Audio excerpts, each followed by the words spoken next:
Did you know that learning doesn't start in a classroom?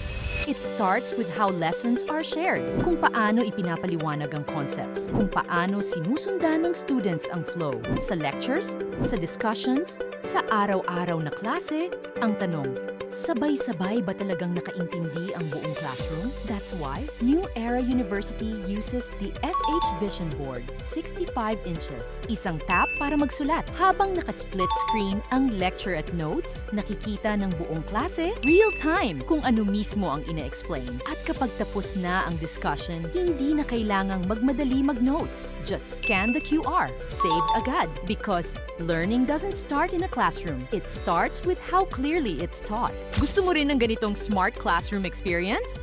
New Era University already made the shift. The question is, kailan kayo?